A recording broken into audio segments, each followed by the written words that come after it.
ನಮಸ್ಕಾರ ವೀಕ್ಷಕರೇ, ಕನ್ನಡಿಗರೇ ನಮಸ್ಕಾರಗಳು. ವಿಚಾರ ಏನಪ್ಪ ಅಂದರೆ ಬಿಗ್ ಬಾಸ್ ಕಾರ್ಯಕ್ರಮ ಕ್ಲೋಸ್ ಮಾಡಿಸೋದಂತೆ, 2 ದಿನ ಆದಮೇಲೆ ಓಪನ್ ಮಾಡಿಸೋದಂತೆ. ನೋಡಿ ಎಷ್ಟು ನಮ್ಮನ್ನು ಬಕ್ರೆಗಳು ಮಾಡ್ತಾಯಿದ್ದಾರೆ. ಎಷ್ಟೋ ಜನ ಇದರಿಂದ ಖುಷಿಪಟ್ಟಿದ್ರು. ಈ ಬಿಗ್ ಬಾಸ್ ಕ್ಲೋಸ್ ಆಯ್ತಲ್ಲಪ್ಪ ಅಂತಂದೇಳಿ ತುಂಬ ಜನ ಖುಷಿಪಟ್ಟಿದ್ರು. ನಮ್ಮ ಉಪಮುಖ್ಯಮಂತ್ರಿಗಳಿಗೆ ಫರಕ್ ಕೇಳಿದರು. ಸೂಪರ್ ಉಪಮುಖ್ಯಮಂತ್ರಿಗಳೇ, ಸೂಪರ್ DK ಸಾಹೇಬ್ರು ಅಂತಂದೇಳಿ ಸಿಕ್ಕಾಪಟ್ಟೆ ಫರಕ್ ಕೇಳಿದರು. ಆದರೆ 2 ದಿನಕ್ಕೆ ಚೇಂಜ್ ಆಗೋಯ್ತು ಮ್ಯಾಟ್ರು. 2 ದಿನಕ್ಕೆ ಭಾಳ ದಿನ ಬೇಕಾಗಿರಲಿಲ್ಲ, 2 ದಿನ. ಇಲ್ಲಿ ಒಂದು ವಿಚಾರ ಏನಪ್ಪ ಅಂದರೆ ಎಲ್ಲ ಇಲ್ಲಿ ಈ ಕಡೆ ಎಲ್ಲ ಸೇರ್ಕೊಂಡು ನಮ್ಮನ್ನು ಬಕ್ರ ಮಾಡ್ತಾಯಿದ್ದಾರೆ ಅಷ್ಟೇ. ನೋಡಿ, ಇದನ್ನು ಕ್ಲೋಸ್ ಮಾಡಿಸೋದಕ್ಕೆ ಮತ್ತೆ ಓಪನ್ ಮಾಡಿಸೋದಕ್ಕೆ ಯಾವ್ದಾರ ಒಂದು ಗಟ್ಟಿ ನಿರ್ಧಾರ ಇರಬೇಕಲ್ವಾ? ಯಾಕಡೆ ಒಂದು ನಿರ್ಧಾರ ಇರಬೇಕು. ಮಾಡಿದ ಮೇಲೆ ಯಾಕೆ ಓಪನ್ ಮಾಡಿಸ್ಬೇಕಾಗಿತ್ತು? ಈ ಸರ್ಕಾರಿ ಅಧಿಕಾರಿಗಳಿಗೆ ಯಾವುದೇ ಗಲೀಜು ಕಾಣಲಿಲ್ಲ. ಈ 3 ತಿಂಗಳು ನಡೆದಿರ್ತಕ್ಕಂಥ ಈ ಬಿಗ್ ಬಾಸ್ ಕಾರ್ಯಕ್ರಮದ ಗಲೀಜು ಕಾಣಿಸಿದೆ. ಈ ಪೀಣ್ಯದು, ಟೊಯೆಟದು, ಇನ್ಯಾವುದೂ ಗಲೀಜು ಕಾಣಲಿಲ್ಲ. ಎಷ್ಟೊಂದು ಫ್ಯಾಕ್ಟ್ರಿಗಳು ಗಲೀಜು, ಇನ್ನು ಎಲ್ಲಿಗೆ ಹೋಗ್ಬೇಕದು? ಮೋರಿಗೆ ಹೋಗಬೇಕು. ಅದು ಕೂಡ ಆ ಗಲೀಜು ಕೂಡ ಮೋರಿಗೆ ಹೋಗ್ತಾ ಇದೆ. ಆ ಗಲೀಜು ಮಾತ್ರ ಕಾಣಿಸ್ತು. ಎಷ್ಟೋ ಕೆರೆಗಳಿಗೆ ಈ ಮೋರಿ ನೀರು ಹೋಗ್ತಾ ಇದೆ. ಅದನ್ನು ನಿಲ್ಸೋಕ್ಕಾಗ್ತಾ ಇಲ್ಲ ನಿಮ್ಮ ಕೈಲಿ. ಆ ಬಿಗ್ ಬಾಸ್ ನಿಲ್ಸೋಕ್ಕೆ ಹೋದ್ರಿ, ಏನಾಯ್ತು ನಿಮಗೆ? ಏನು ಸಿಕ್ತು ನಿಮಗೆ? ಏನು ಬಹುಮಾನ ಸಿಕ್ತಾ? ಕಿರೀಟ ಸಿಕ್ತಾ? ಏನು ಸಿಗಲಿಲ್ಲ. ಕೊನೆಗೆ ಬಕ್ರ ನೀವೇ ಆಗಿದ್ದು. ಮೊದಲನೇ ಬಕ್ರ ಆಗಿದ್ದು ನೀವೇ, ಸರ್ಕಾರಿ ಅಧಿಕಾರಿಗಳು. ಜನಗಳು ಮುಂದೆ ಅವಮಾನ ಆಗಿದ್ದು ನಿಮಗೆ, ಜನಗಳಿಗೆಲ್ಲ ಅವಮಾನ ಆಗಿದ್ದು. ಇಂಥ ಅವಮಾನ ಬೇಕಾ? ಅಂಥ ಕೆಲಸದಲ್ಲಿ ಬೇಕಾ ನೀವೆಲ್ಲ? ನೋಡಿ, ಒಂದು ಕಡೆ ಕ್ಲೋಸ್ ಮಾಡ್ಸೋಕೆ ಹೋಗ್ತೀರಿ, ಒಂದು ಕಡೆ ಬರೀ ಒಂದು ಫೋನ್ ಕಾಲಿಂದ ಬಿಗ್ ಬಾಸ್ ಓಪನ್ ಅಂತಂದೇಳಿ ಇದೇ ಚಾನಲಲ್ಲೇ ತೋರಿಸ್ತಾ ಇದ್ದಾರೆ. ಅದು ಹೆಂಗೆ ಬರೀ ಒಂದೇ ಫೋನ್ ಕಾಲಿಂದ ಓಪನ್ ಆಗೋಯ್ತು? ಯಾರು ಫೋನ್ ಮಾಡಿದ್ರು? ಅಲ್ಲಿ ಹೇಳ್ತಾ ಇರೋದು ಸುದೀಪ್ ಅವರ ಒಂದು ಫೋನ್ ಕಾಲಿಂದ ಮತ್ತೆ ಬಿಗ್ ಬಾಸ್ ಓಪನ್ ಮಾಡಿದ ಉಪಮುಖ್ಯಮಂತ್ರಿಗಳು ಅಂತಂದು ಹೇಳಿಬಿಟ್ಟು ಈ ಚಾನಲಲ್ಲಿ ತೋರಿಸ್ತಾ ಇದ್ದಾರೆ. ಅಲ್ಲಿ ಸುದೀಪ್ ಅವರು ಒಂದು ವಿಡಿಯೋ ಮಾಡಿದ್ರು. ಇವ್ರನ್ನ ಭಿಕ್ಷೆ ಬೇಡ ಅವಶ್ಯಕತೆ ಇಲ್ಲ, ಇವ್ರನ್ನ ಇಷ್ಟೊಂದು ಬೇಡಿಕೊಳ್ಳೋ ಅವಶ್ಯಕತೆ ಇಲ್ಲ, ಇದನ್ನು ಇಲ್ಲಿಗೆ ಕ್ಲೋಸ್ ಮಾಡಿಬಿಡ್ಬೇಕು, ಈ ಮ್ಯಾಟ್ರನ್ನ ಇಲ್ಲಿಗೆ ನಿಲ್ಲಿಸ್ಬಿಡ್ಬೇಕು ಅಂತಂದು ಹೇಳಿ ಇದೇ ಸುದೀಪ್ ಅವರು ಮೊನ್ನೆ ವಿಡಿಯೋ ಮಾಡಿ ಈ ಸೋಷಿಯಲ್ ಮೀಡಿಯಾದಲ್ಲಿ ಬಿಟ್ಟಿದ್ದಾರೆ. ಆದರೂ ಕೂಡ ಹೆಂಗೆ ಫೋನ್ ಮಾಡಿದರು, ಯಾವಾಗ ಫೋನ್ ಮಾಡಿದರು? ಈ ಒಂದು ಫೋನ್ ಕಾಲಿಂದ ಇಷ್ಟು ಬೇಗ ಸಮಸ್ಯೆ ಬಗೆಹರೋದಾದರೆ ಇದೇ ಒಂದು ಫೋನ್ ಕಾಲಿಂದ ಎಷ್ಟೋ ಸಮಸ್ಯೆಗಳಿದ್ದಾವೆ. ಅದ್ರ ಬಗ್ಗೆ ಯಾಕೆ ಮಾತಾಡಲ್ಲ? ಹಂಗಾದರೆ ಎಲ್ಲ ಸಮಸ್ಯೆಗಿಂತ ಈ ಬಿಗ್ ಬಾಸ್ ಕಾರ್ಯಕ್ರಮ ಅಷ್ಟೊಂದು ಇಂಪಾರ್ಟೆಂಟ್ ಆಗಿತ್ತಾ? ಯಾವುದು? ಭ್ರಷ್ಟಾಚಾರ. ಒಂದು ಫೋನ್ ಕಾಲಿಂದ ಈ ಭ್ರಷ್ಟಾಚಾರ ಯಾಕೆ ನಿಲ್ಸೋಕ್ಕಾಗ್ತಾ ಇಲ್ಲ? ಒಂದು ಫೋನ್ ಕಾಲಿಂದ ರಸ್ತೆಗಳನ್ನು ಯಾಕೆ ಮಾಡ್ಸೋಕ್ಕಾಗ್ತಾ ಇಲ್ಲ?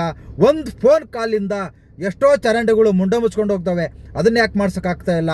ಒಂದು ಫೋನ್ ಕಾಲಿಂದ ಇನ್ನೂ ಬೇಕಾದಷ್ಟು ಸಮಸ್ಯೆಗಳಿವೆ.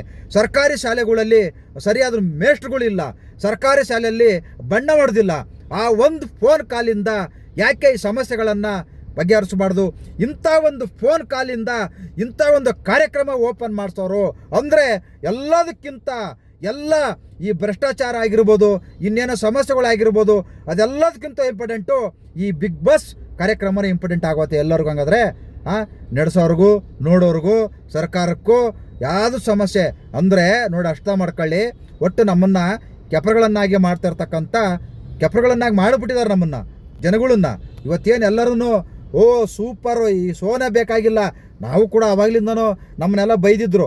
ನಾವು ಇದರಿಂದ ಏನೂ ಪ್ರಯೋಜನ ಇಲ್ಲ, ಈ ಕಾರ್ಯಕ್ರಮದಿಂದ ಸಮಾಜಕ್ಕೆ ಏನೂ ಒಂದು ಕೊಡುಗೆನೂ ಇಲ್ಲ. ಇದರಿಂದ ಇವತ್ತು ಹುಡುಗರು ಸೋಮಾರಿಗಳು ಆಗ್ತಾ ಇದ್ದಾರೆ.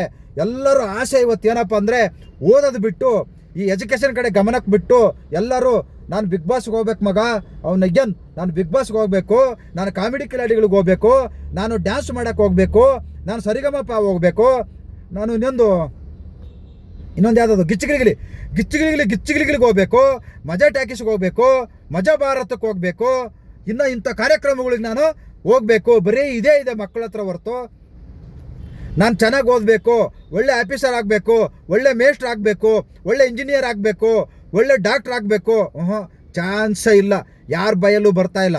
180 ಜನದ ಬಾಯಲ್ಲಿ, ಯುವಕರ ಬಾಯಲ್ಲಿ ಬಿಗ್ ಬಾಸು, ಸರಿಗಮಪ, ಗಿಚ್ಚಿಗಿಲಿಗಿಲಿ, ಕುಣಿಯೋನ ಬಾರ, ಇನ್ನೇನೋ ಇದಾವಲ್ಲ, ಬರೀ ಇಂಥವೇ ಈ ಮಕ್ಕಳ ಬಾಯಲ್ಲಿ ಬರ್ತಾ ಇದ್ದಾವೆ. ಎಜುಕೇಷನ್ ಕಡಿಮೆ ಆಗಿದೆ.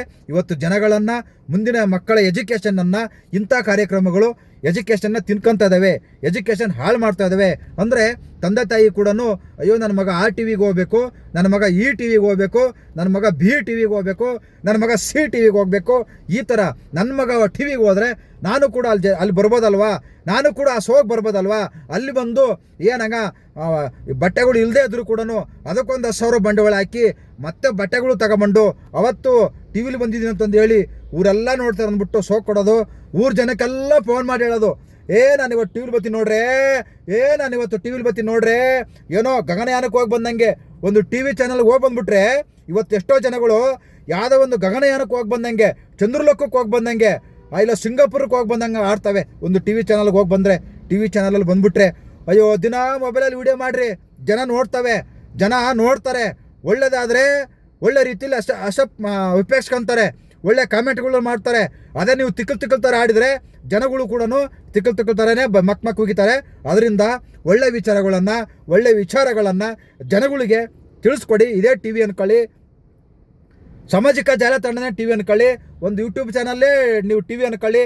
ಟಿ ವಿಲ್ಲೇ ಹೋಗಿ ಕರ್ನಾಟಕ ನೋಡ್ಬಿಟ್ಟು ನಮ್ಮನ್ನು ಇದೇ ಪಡೋಂಗಿಲ್ಲ, ನಾವು ಮೊಬೈಲಲ್ಲೇ ನೋಡ್ಕೋಬೋದು. ಅದರಿಂದ ದಯವಿಟ್ಟು ಇಂಥ ಹುಚ್ಚು ಬಿಟ್ಬಿಡಿ, ಮಕ್ಕಳನ್ನ ಟಿ ವಿ ಕಳಿಸೋ ಹುಚ್ಚು ಬಿಟ್ಟು ಮಕ್ಕಳನ್ನ ಸರಿಯಾಗಿ ಶಾಲೆ ಕಳಿಸಿ, ವಿದ್ಯೆ ಕಲಿಸಿ ಅಂತಂದೇಳಿ ಪ್ರತಿಯೊಂದು ತಂದೆ ತಾಯಿ ಕೇಳ್ಕೊಂತದನಿ. ನಮಸ್ಕಾರ, ಎಲ್ಲರದು ಒಳ್ಳೇದಾಗಲಿ. ಎಲ್ಲರಿಗೂ ಬಕ್ರ ಮಾಡಿದ್ದು ಆದರೂ ಚೆನ್ನಾಗಿ ಬಕ್ರ ಆಗಿದ್ದೀರಿ. ನೋಡ್ಕೊಳ್ರಿ, ಇಷ್ಟೇ ನಮ್ಮನ್ನು ಬಕ್ರ ಮಾಡೋಕ್ಕಂತಲೇ ಇದ್ದಾರೆ. ಆಗ್ರಿ, ಏನು ಮಾಡೋಕ್ಕಾಗಲ್ಲ.